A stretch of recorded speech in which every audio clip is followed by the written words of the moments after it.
سلام بر بچه یوتیوب، چطورین؟ خوبین؟ خوش میگذره؟ من احسانم. خوش اومدین به سری ویدیوهای راه رس. خب 2 هفته پیش من یه چالشی رو شروع کردم که توی اون سعی کردم 3 تا از عادتهایی که داشتن خیلی منو اذیت میکردن تو استفاده کردن از شبکه‌های مجازی رو بذارم کنار و میخواستم ببینم که نتیجه این کار چیه. قبل از هر چیزی اگه ویدیوها رو ندیدی میذارم برات اینجا، برو اون ویدیو رو یه نگاه بنداز. خب برم سر اصل مطلب. من 3 تا عادت بد داشتم که این 3 تا عادت رو سعی کردم با یه سری روش‌ها بذارمشون کنار و این باعث شد که من نه تنها تایم استفاده کردن از شبکه‌های مجازی رو بیارم پایین، بلکه باعث شد حس بهتری نسبت به کلا خودم داشته باشه. تا قبل از این هممون شاید این حس رو داشته باشیم، یه موقع‌هایی می‌بینی که یه جوری رفتی تو گوشی که هیچی نمیتونه درت بیاره. یعنی خانواده باهات صحبت میکنن، یکی صدات میزنه، به زورت تو گوشی میای بیرون. یا اینکه قبل خواب حتما باید چشت یه چیزی رو ببینه که باعث بشه خوابت ببره.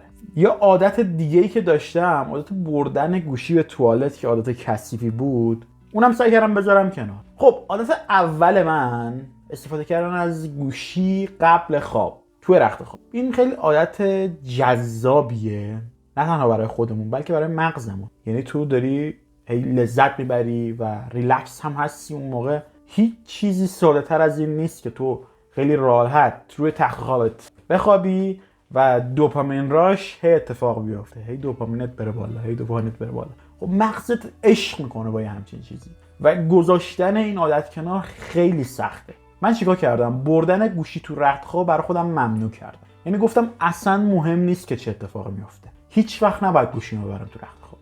یه کار دیگه که کردم که این راهو برام ساده تر بکنه، چون ذاتاً آدم تنبلیم، شارژرمو از این بغل تخت خوابم برداشتم بردم اون طرف و سریع شارژر رو گذاشتم یه جایی که از تخت خواب دستمو دراز کنم بهش نرسم. بخاطر همین اینجوری بودم که میخواستم این کارو بکنم، گفتم الش کن، امشب گوشی نگاه نمی‌کنیم، یه کار دیگه می‌کنیم. یا اگرم میخواستم قبل خواب گوشی رو چک بکنم، هیچ وقت رو تختم این کار نمی‌کردم، میرفتم رو مبل میشستم گوشی رو بالا پایین می‌کردم. عادت دوم که گفتم عادت کثیفی بود و خیلی جذاب نبود، عادت بردن گوشی به دستشویی بود. خب اینم من برام خیلی باحال بود، خیلی حال میداد، مثلا چون از توالت فرنگی هم استفاده می‌کردم، میرفتم اونجا ریلکس. اینم باز برای مغز اینجوریه که میگه ای والله چه حالی دارم میکنم. ولی نکته اساسی این بود که من داشتم تایممو از دست میدادم. خب چیکار کردم؟ برای این کارم یه فضا مشخص کردم. قبل از اینکه برم تو توالت همیشه گوشیمو میذاشتم اونجا و فقط هم یه فضا براش مشخص نکردم، چون یه موقع‌هایی تو حواست هم نیست دیگه، حواست پرته. میومدم میرفتم در اون قسمت دستشویی رو باز میکردم، جلو روشویی تو آینه خودمو میدیدم، یادم میافتاد گوشی دستمه، چیکار کنم چیکار نکنم؟ گوشیمو میذاشتم همونجا بغل. وقتایی هم که آگاه بودم نسبت به این مسئله، قبل از اینکه اصلا وارد فضای روشویی و دستشویی همون بشم، گوشیمو یه جا میذاشتم. خب این به من کمک کرد که اولا ببین وقتی توی فضایی تعیین میکنی برای گوشیت، مغزت یه جوری شرطی میشه روی این مسئله. من حتی برای خودم پاداش یا جزایی هم برای این مسئله نذاشتم، ولی الان دیگه مغزم شرطی شده و با خودآگاهی و حتی به صورت ناخودآگاه گوشیمو قبل از اینکه برم توالت میذارم یه جا، یا اگه دارم با گوشیم کار میکنم گوشیمو همونجا میذارم، بعد میرم دستشویی. این باعث شده که خیلی تایم سیو کنم.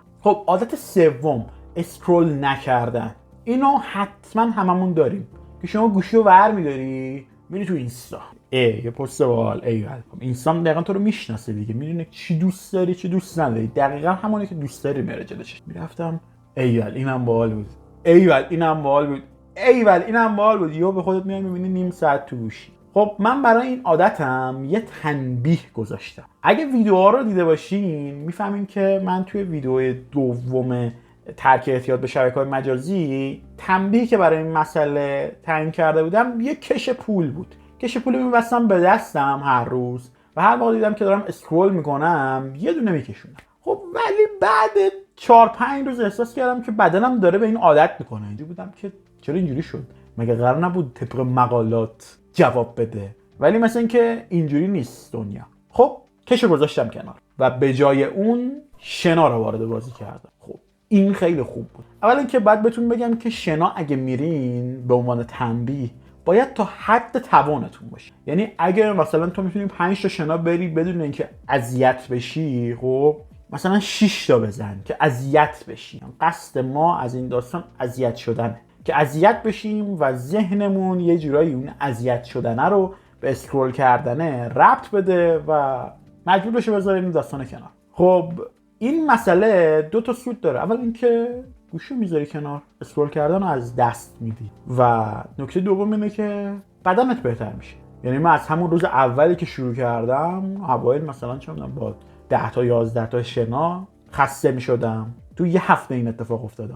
الان این عدد راحت رسیده به 16 17 تا. یعنی 16 17 تا راحت میزنم. زر زدم یه چیزی گفتم و اصلا انگار بدنم چیز شده. از طرفی واقعا این تاثیر میذاره، چون دیگه تو وقتی که تو یه روز مثلا شاید 5 بار 6 بار این کار رو انجام میدی، بدنت کوفته میشه. هم این به خوابت هم تازه کمک میکنه. یعنی من این باعث شد که خوابم هم راحت تر باشه. یه موقع‌هایی که یه روزایی که خیلی اسکرول مثلا میکردم و مجبور میشدم خیلی جریمه بدم، اون شبا خواب راحت تری داشتم. البته کلا خواب خوبی ندارم.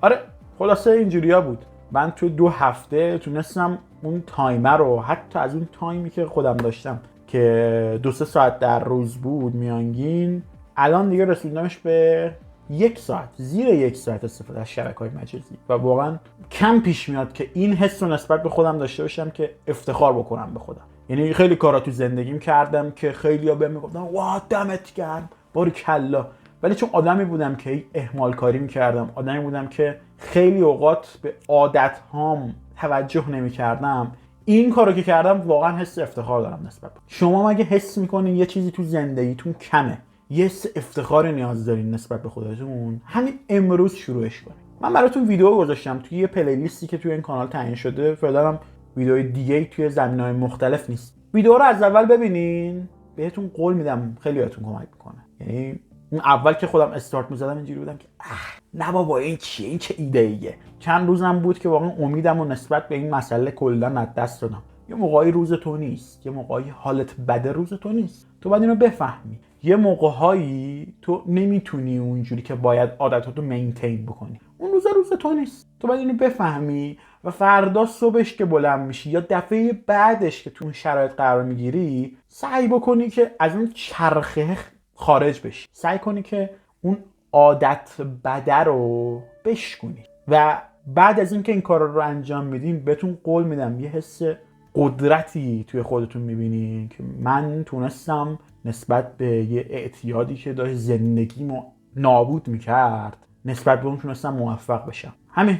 امیدوارم که اگه قصد دارین که یه عادت بد و یه اعتیاد رو تو زندگیتون بذارین کنار، پرقدرت شروع کنین پروسه رو و توش موفق بشین. راستی یه نکته یادم اومد. یادتونه هی بهتون میگفتم برین توی قسمت دیجیتال ویل بینگ گوشتون یه نگاه بندازین؟ این منو خیلی آگاه کرد که به اون قسمت نگاه انداخت. قبل از اینکه این ویدیو رو ضبط بکنم داشتم تحلیل میکردم که ببینم چه تایمایی من چه کارهایی میکردم و اینا. اولا اینکه این دیتا وجود داره اونجا، میفهمی باش که چه تایمی، چه موقعی، چقدر توی چه اپی بودی. خیلی راحت شما میتونید دسترسی داشته باشی به این مسئله. علاوه بر این بهت نشون میده که پیک های نوتیفیکیشنت کی بوده و بهت نشون میده پیک های آنلاک کردن گوشیت کی بوده. این به ما چه کمکی میکنه وقتی که میخوایم تایم اسکرینمون رو بیاریم پایین، یعنی میخوایم کلا استفاده کردن از گوشی رو کم بکنیم، این ما خیلی کمک میکنه. من توی کیس خودم دیدم که اخیراً اینجوریه که من اکثر نوتیفیکیشنامو